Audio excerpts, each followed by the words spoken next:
Okay. Already. Yeah. So I ended up staying here, and like I said, I got stuck, and so I had to find a way to make myself, be able to support myself and survive in the community. So I went to school and graduated with a degree in computer information systems at Regis University and worked at IBM as a system analyst for 8 years. And then the recession came, so our division got closed. And then I went home to visit. So when I got there, a friend of mine who was a commander in chief in the police department asked me if I could help the girls, who a lot of them are getting in trouble. And so he took me to a place where I found a bunch of girls, and they were all 20 years old and below, but they had kids, and they did not know what to do, struggling to find their way also. Um, so then I asked them at the place where they were living, I asked, how are you actually helping these girls? And they said, through donations. And then I said, I'm not sure if a donation alone can help out. And they said, how can you help? I said, I don't know. If you give me the brochure, when I get back to the United States, I will see if I can help.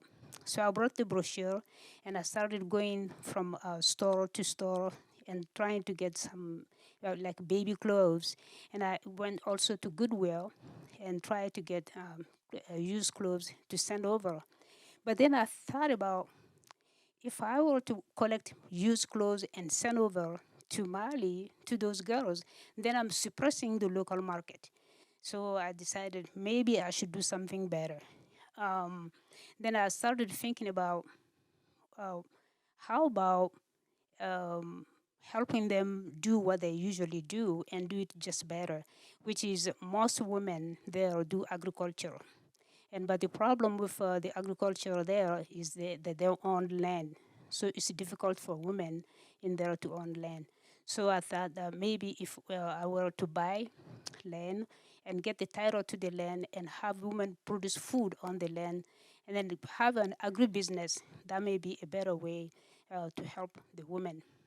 So, so you cannot help girls if the mothers are struggling. It's actually difficult to help the girls alone. So I had to bring the mothers along, and I also had to bring the entire community so that everybody's working together to just build the community. And so I ended up then creating Agile International and the Agile International program, because moving from place to place and explaining, if people cannot go back and double check and see that it is a legitimate nonprofit organization, it's hard for people to trust. So I ended up creating it, and that's where we are today. And then I'll just go through the presentation, and then I'll try to make it fast so people can ask questions.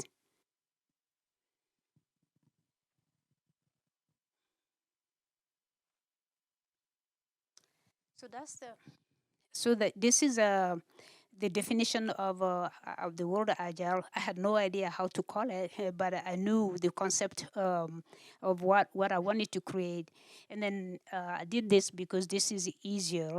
It means almost the same thing in French as it does in English, but then the meaning here is perfect with the concept that what we want to do. So these are our girls that are working with us in with the program, the Agile International. This is our mission. So we believe there are tons of reasons why we should empower women, but these are the main 5 reasons we believe that we should empower the African women, the West African women, and this being the first one being that girls and women are more resilient than their counterpart men. And that reason is the way, and I was really surprised. I learned a lot after I started this nonprofit organization. I learned a lot about really what else is going on in the community, what else is falling through the crack. So I noticed that girls and women, they're more resilient because they've been working since they're little with their mothers, and the men, they don't work that much.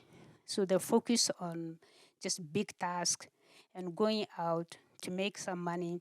But the day to day and being, very detailed and meticulous and persistent, that's harder for men than women. And women, there it's like every day, from sunrise to sunset, and they're working. And that's one of the reasons why they're more resilient. So they are. Anybody, I don't know if they show this much on the TV, but in Africa, a lot of the women are doing little small businesses on the side of the road every day, and that's how they make money to help support their families. So they support the microeconomy. Really is very important to the big macroeconomy of the country. So definitely the connectors, they're always getting together to do different things. They get together to pass on information. So they're the backbone of the food production agriculture, and they tend to migrate less than men. So we decided to choose 4 approaches to empower women in West Africa. So through agriculture, microloan, and the entrepreneurship, and the capacity building. So the agriculture. So those are our women. We work with all of these women in the community right there. And the land that they're taking the picture on is the land that we purchased when we first started. And that's what they've been growing food on that land. So this was a big deal.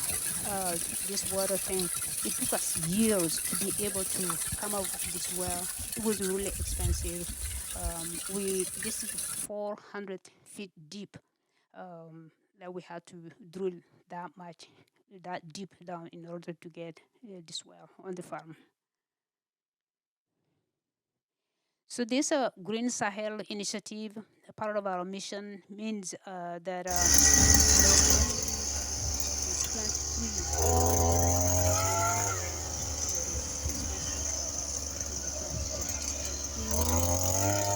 plant trees of the desert. Global warming, more than half of the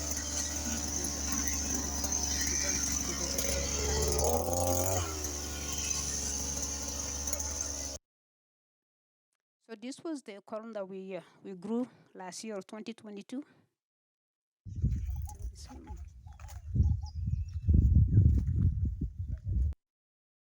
So this lady, she tried to, she was trying to challenge herself to grow peanut by herself on 12 acres, and she was able to do it. So this is our harvest. And so this is manually, they're trying to take the corn off the husk.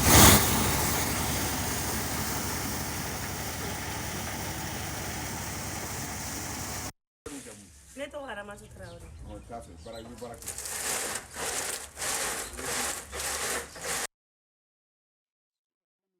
that lady. So through our microloan program, these are some of the women that we give small loan to. Some of them $200, some of them $500, some of them $2,000 to do what they need to do in order to support their own small. Some people do, like right now she's doing working with the peanut. Some people would do hair braiding. Some people would do cook. There's a grain in Mali that's called fonio, and people call it. I think they're just beginning to know about the fonio here in the United States. It looks like quinoa, and they call it the next superfood. It has a low glycemic index. So people who have diabetes or high blood pressure, they can eat it without having to affect their diabetes, the sugar level or the high blood pressure. So some people work on that, and we help the women earn money. I mean, we lend money to the women so that they can be able to buy all of the ingredients to cook that food and sell it on the side of the road. So this was a fence. And they're on top of a building where we're going to be storing all of our agricultural product. We also had to have a fence to just prevent animals from coming on the farm. So, probably microloan. So this woman, the person that we gave the money to, she needed to fix the top of the place where she sells food was all run down and the water comes on and it was really hard for her. So we had to give her some money, and we call this wamba. And the word wamba in our language, African language, the Wamba is the version of Wonder Woman here in the United States. So this is the lady. She has a minimum of 22 people that work for her, and they are able to raise $800 a day. Not enough for 22 people, but it's not a full-time employment. It's a small, like a contractor. They come and do small things, and then they go about their day. And she continue to do her work. Probably maybe 4 or 5 full-time employee working for her, but all of the other ones will come and do part of the work and go. But it is important for her to do this job so that every one of those people can have some money for their family. Ne tɔgɔ madame Samake Tɛnɛnba Sako, ne Agile tɔn de ka bɔ Sanankɔrɔba. Ne ba e yɛrɛ bolo diɲɛlatigɛ ye jumɛn? Diɲɛlatigɛ o ye kɛnɛya de ani baara ɲuman kɛ. So I'll go through this really quick. So that lady who just spoke, and we're gonna improve the videos because we'll put the subtitles there so people can understand what they're saying. She said her first and last name, and she said what's important for her in life is health, good health. And that's why she wants to continue to work with us. And part of the agricultural method that we are doing is we're trying to do organic farming. When I was growing up, they didn't have fertilizer, but then they went and introduced fertilizer so that they can grow a lot of food. The fertilizer also and herbicide. Then people got lazy, less manual work, and they just want to spray, and so it became a problem. When it rains, the water that goes in the river takes all of the toxin, and then it kills the fish. So we're trying to actually begin now to go back to using less of that. So for everything we did, we have not used herbicide or anything. So this lady, she's also part of our Wamba Muso participant. She has been working very hard to connect farmers and to also connect the farmers to the outside, the surrounding of Mali, Ivory Coast, Burkina Faso, and Guinea. So people would do farming, and they gather in a village, and in that village, there will be trucks coming to take all of the fresh food across the country. But she does all of that. She has not been recognized. Like she doesn't have a formal title. So what we're trying to do is put her, in charge of the 25 acres that we just purchased last year, and by her being in charge of that and being paid, and she would be able to have some land on her own, at least be able to earn more money as opposed to just working for free.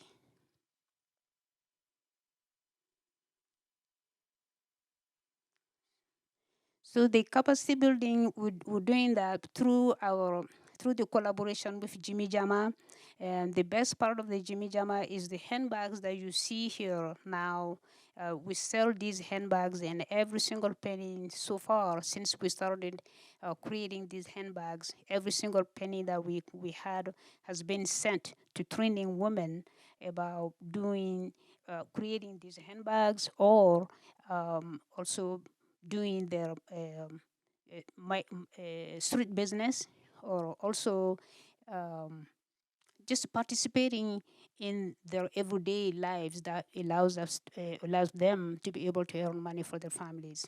So the Jimmy Jama is actually playing a good role in that, and getting these to the marketplace.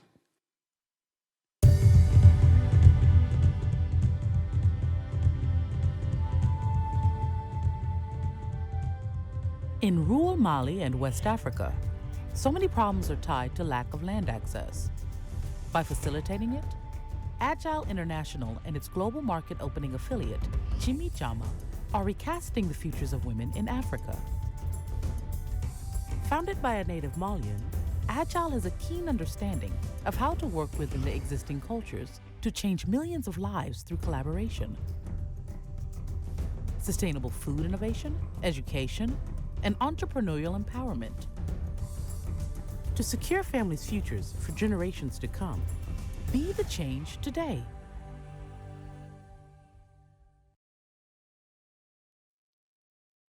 So that collaboration, for us to be able to create um, a social enterprise branch and have it work with the nonprofit, was very confusing. But we finally were able to get that done, where not only these handbags are just a part of the beginning of Jimmy Jama being able to open up the marketplace um, locally in Africa and globally. So anything that's made in Africa, that's authentically made in Africa, probably would be sold on the Jimmy Jama site coming up. So we're still in the building part of it. So it's not very clear about everything that we want to do or we are not going to do. But we do know that we will not be selling things on the Jimmy Jama site that are not made in Africa. So it is a way to open up the marketplace to for the people in Africa.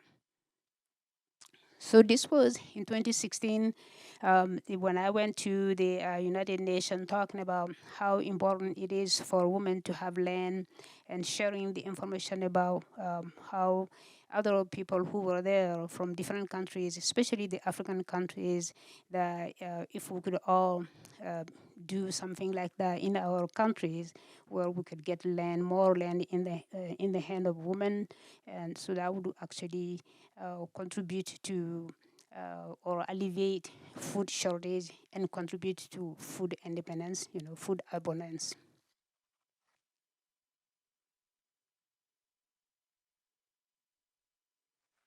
So these are the women that we are training. Not only they're in training, but at the same time they're producing these handbags that you see. So that girl that's on the right hand side, she's been working with us for 7 years. So some of these you would see. I don't know if I brought any of that today.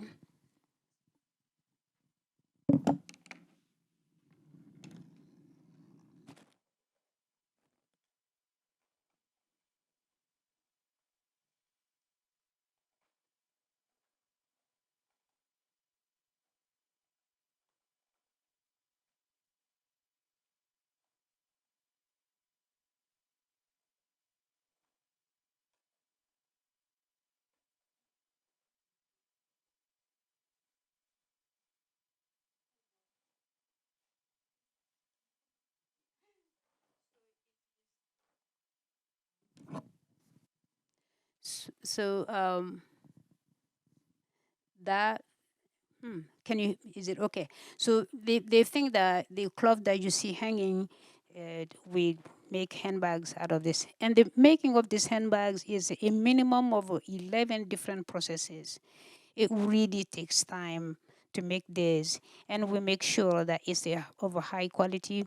Um, A lot of people used to be concerned about, you know, a tie dye and handmade clothes like this because they thought that if you were to do this, it would rub against your clothes. And then we work. We have a different way, but that's like our little secret about making sure that the color does not rub off.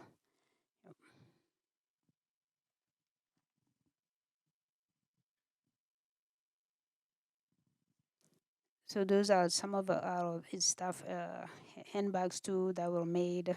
We still have them. Some of these, some of the small ones we don't have them anymore, but the large ones we have some of those. And some of these, so we're out of all of these. So these are our really happy customers. Um, and these are some of our first version of the handbags. A lot of these we don't make anymore. This is just one of our getting together. Yeah, you can see. So this is just most recent, maybe a month ago or so, where the African Chamber of Commerce gave, Jimmy Jama a certificate of recognition for changing, you know, the way they're doing business in Africa, and also contributing to the business community here in Colorado. We try to stay connected through collaboration. We try to just get involved as much as possible to learn from others, share with others, and contribute to the community here too. So this is also another women program here in Colorado. It's called Women in Sustainability. They gave us their award last year. This was their first award about how we're doing our work. So the way we fund these programs is through partnership and through friends by selling the products also. Questions?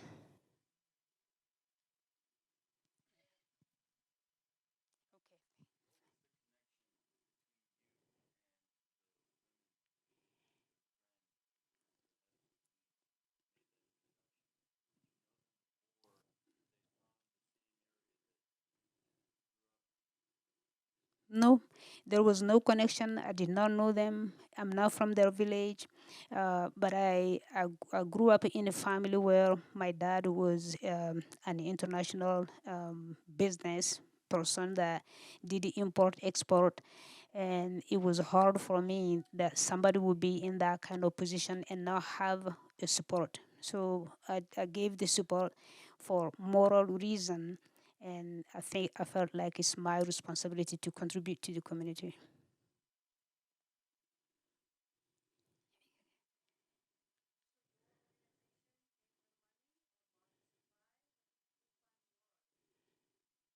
So selling these handbags fund the organization, but my the initial funding came out of my 401k. Mhm.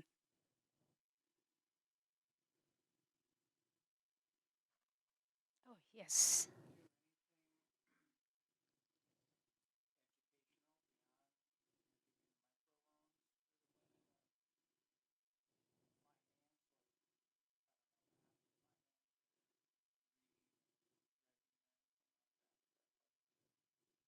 You know, that's a great question. Yeah, we actually we when we take someone in our program, we bring that person and um, we pair that person with someone in our group to go ahead and explain everything about how a business should be run, in terms of first of all keeping the information, organizing the data, registering the business as a legitimate business in the country, and opening the bank account, putting the money away, creating the model in a way that is easier, and it's easier to pass it on to the next generation.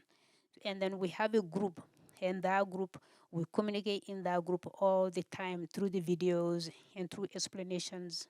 Um, yeah, they go through that, In fact, we also pay, how do you call it,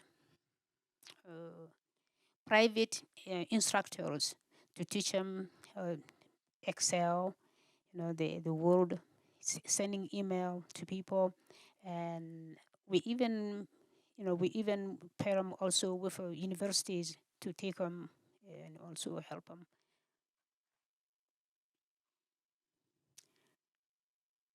Yes.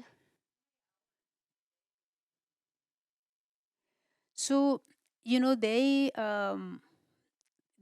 all are almost independent during the raining season. They can come. They decide what they want to grow on the farm, when they want to grow it, and how they want to do it. So they come on, they gather themselves, and they come and they do the work all the way to the harvest. And when they harvest the product, and sometimes they'll sell it directly to the community. Um, so they decide their own programs. You had a question? Yeah, yeah. No, I like to hear the questions. Really.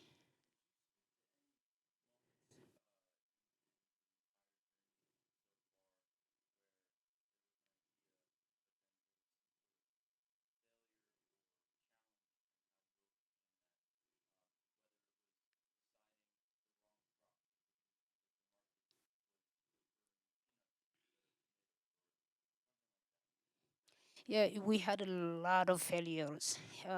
We had a lot of failures, and I can speak of a few.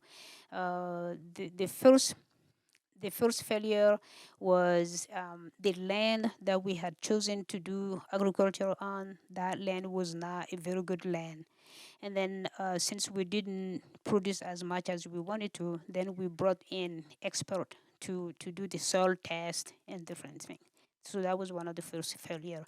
Then the second failure was at the level of a communication, because when the women came and we worked together, and they needed to know that not everything that's produced should be consumed. They need to put some back into the organization so that the system will be independent and sustainable. So we were able to overcome that also. So those are two two of a lot of many failures that we were able to overcome. Yes, yes.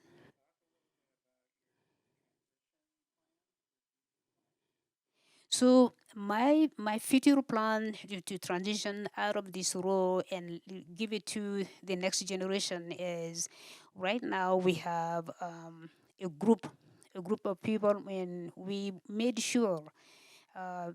very, very clear that the reason we're doing this program is that anybody who comes into this program has a responsibility to be able to help the next person. So paying it forward is our motto. And so we're training everybody in the group now, and they all understand that this is a pay forward. And I already told them that by the end of this year, 2023, that I would like to step back to see how they're going to run this program on their own.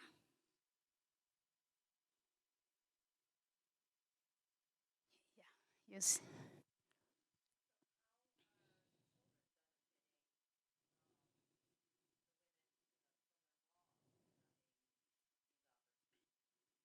Well, the immediate benefit from this is the children being able to go to school, and when they're sick, also the moms being able to take them to the hospital and treat them, and also be able to afford the local insurance.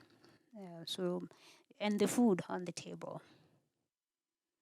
And also being the model, they're seeing their moms and other young people who are graduating with the degrees, and so they're not actually just walking around unemployed. So they have a place to go, to create something. And we keep teaching that you really don't go to school to get a job. You need to when you go to school, you need to be able to create a job.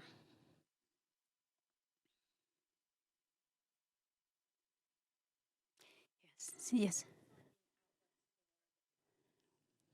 So this is one of the reason why we have this presentation today. We would appreciate if you guys can get the word out. But for now, what we do, we go to conferences, we go to the art fair. We go to the art fairs. We sometimes a lot of it here in Colorado, and we also go outside, out of state for the art fair.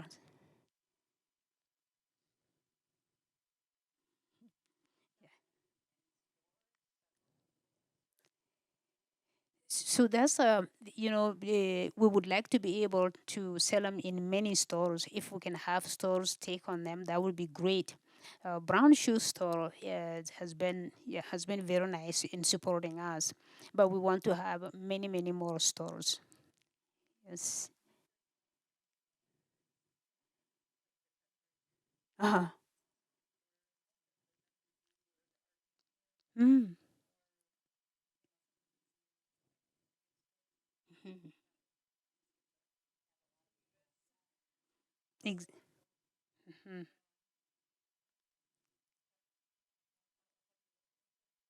No, so those are all great questions, and I think we've been collecting the email. I would love to have a feedback and some ideas, and so that we can explore. So I don't know. I think if anybody feels comfortable, and then just write out your email, and then I can send an email to everyone, and then get some ideas about how we can um, how we can grow. Yes.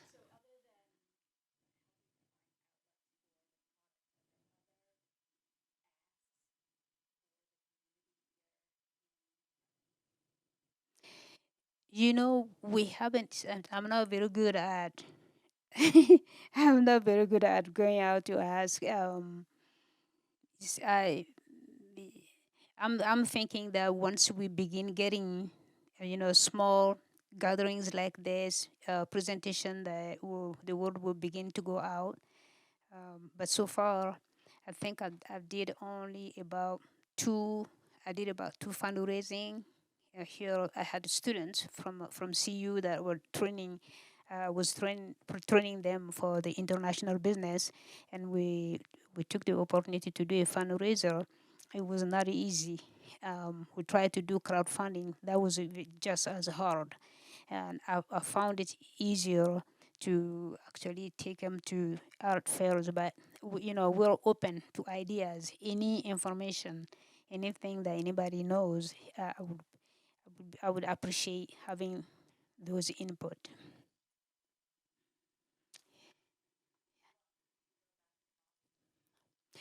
My my my hope and my you know desire to go to Mali is almost once a year, but that has not happened.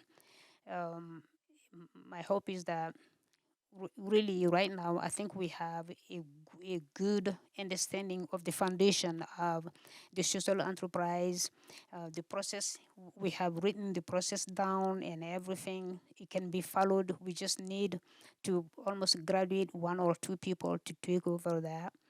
Then I can go to Mali once a year, or maybe stay in Mali longer.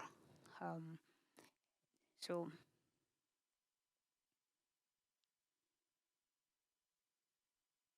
yes.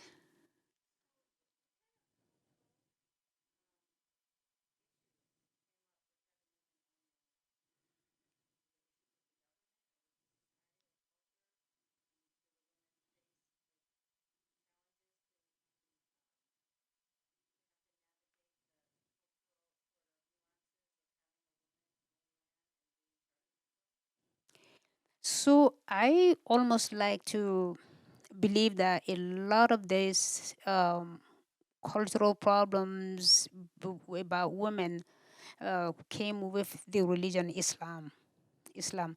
before Islam, Mali, in Mali, in the language, there isn't even a he or she. So there is no he or she, and women used to have a huge, very respectful role in the community. But then after the Quran, when they started, practicing Islam, and they will say that one man can have. There is a polygamy that's accepted, and they will say that men, they are the provider of the of the family, and so then the wealth should go from man to man, as opposed to be dividing the wealth equally between all of the kids of the family.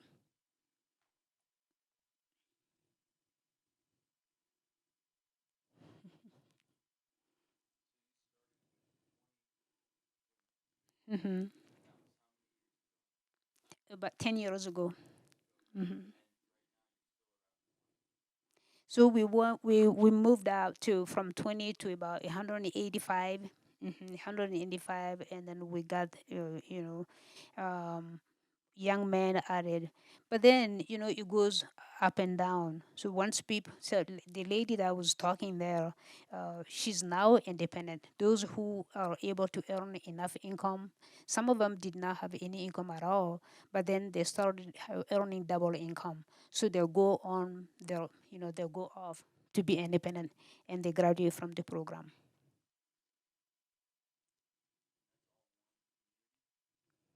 So it used to be one community, but now we're getting more communities involved. Um, for example, we are in about four different countries now: Guinea, Burkina Faso, um, so Guinea, Mali, Burkina Faso, and Senegal. And every one of those countries, they participate in their own way for different part of either the production of the handbags or the agriculture.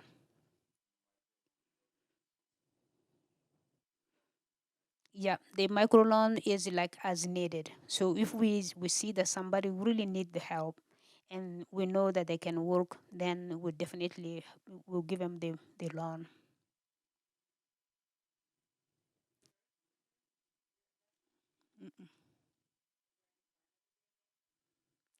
I never thought about that. I just I've been focusing and making sure that the program is successful and sustainable. But I did not. We do have, every year we do the tax return thing, the 990. So we document everything. All of the money that I send out is documented. All of the through the banks, and also through sometimes we use MoneyGram. So at the end of the year, we'll have a report of every single penny that's been sent. The MoneyGram is able to do a report and give it to me.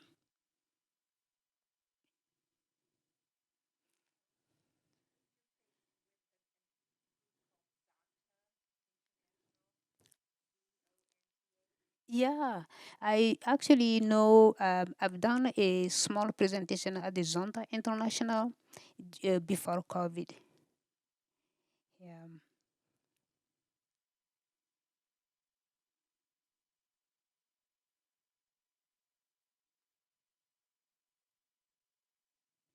Yes.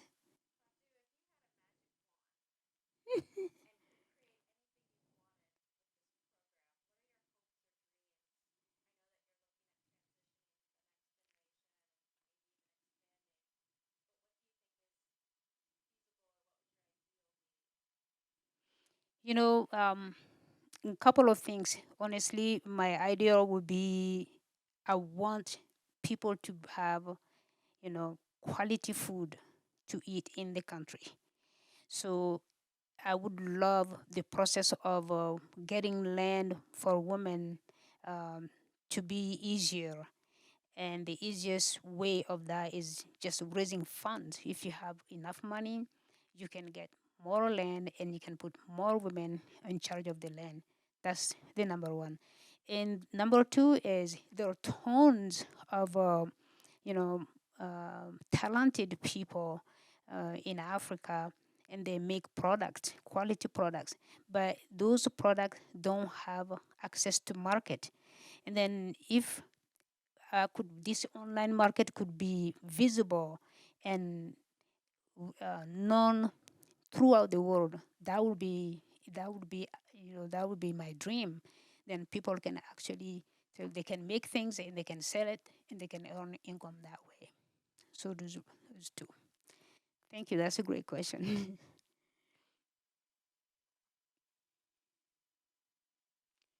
Any other questions? Yeah. hmm It is, like I said, it takes long. It took us about uh, 7 years to be able to perfect it like this. So we like to say that there isn't anything like it online. Um, and we keep but the design. I did the design myself, and as you can see, the African taste on it, the shell. So the designs are I take my inspiration out of the African art and African culture to make the design. Some of them are African print, and this one I gotta show you.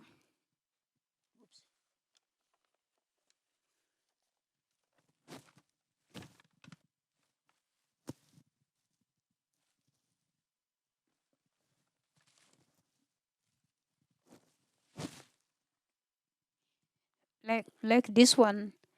This was before I was born. So this is now my design. This is the African print. So we call it Debony. It's like a map. It's woven. So my grandma used to weave, and the map that you put place map on the floor. So this is made on a.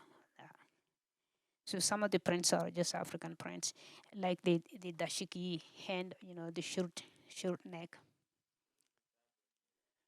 So cotton, yeah,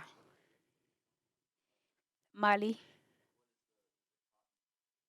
So it's the cotton from Mali. And by the way, Mali last year, 2022, was the number one producer of cotton on the entire continent of Africa.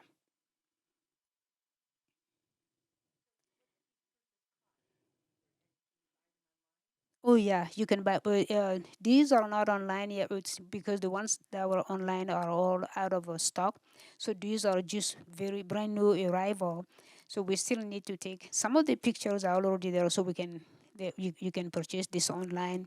But some of the new ones like this one and that one are not online, and the purple one not online. But yes, they can be purchased online. For now, we're selling them for 165. So that's a good question. So that's the order fulfillment thing is something that I've been trying to figure out also. For now, I am the order. I,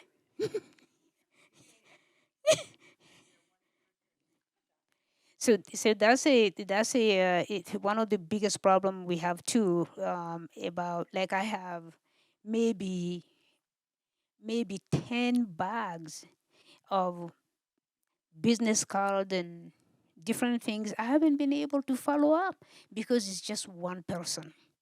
So, and if anybody wants to volunteer, we will appreciate anything.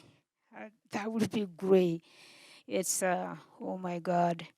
Uh, great. You have a question?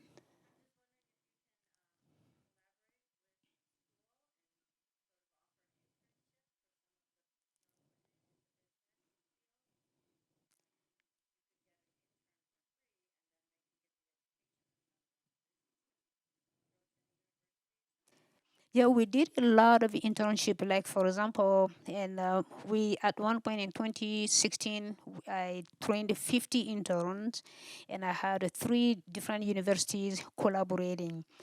They were engineering department, and as a lot of the what I was teaching them is creating, as an engineer, creating your product from the design point of view, which is the customer point of view.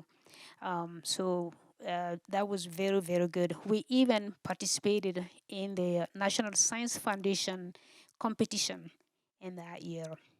So yes, we have interns sometimes, but internships.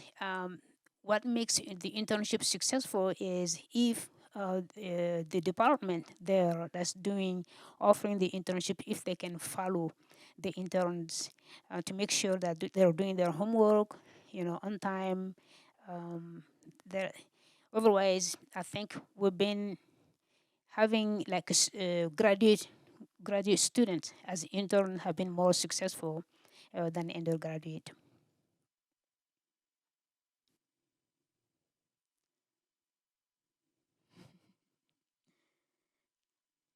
Any other questions? All right. Well, thank you very much, everyone, for coming. I really, really appreciate it. And thank you, Denise, for putting this on, organizing this for us. And if anybody can think of a program or invite us or help us set up small talks like this, would be very helpful. Some of the other things that we've been doing to raise fund will be like a house party, like a Tupperware party they used to. For example, if you and we do have, you saw those those small ones here. They all come with a strap. Dennis, do you have yours? Yeah, you can borrow. Yeah. Mm-hmm.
Oh yeah.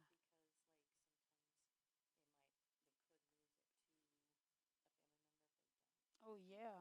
Yeah. So that's like when women get land there, they have to have the title. So there is something called permanent title.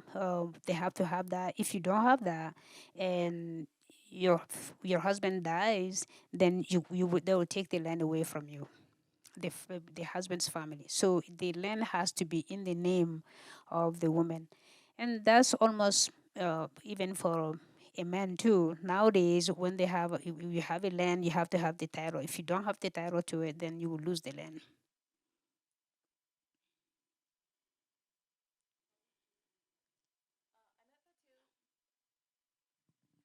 I met Fatu because she came in the library and she was looking to use one of the study rooms and wanted to do a lot of her networking and was working with some of the people that she's met here. And so I just got to talking with her and got really excited about what she was doing. And that's kind of went from there. So I was really, really, I feel very blessed and fortunate that I was there when she came in. So never know who you meet in the library. Yeah. So thank you, everyone. I bet you guys have to go do take care of things for yourself. So remember, I would also maybe give you the Jimmy Jama card. I don't know if you want it, but if you can think of any idea, I will send an email out. Just let me know. Okay, thank you.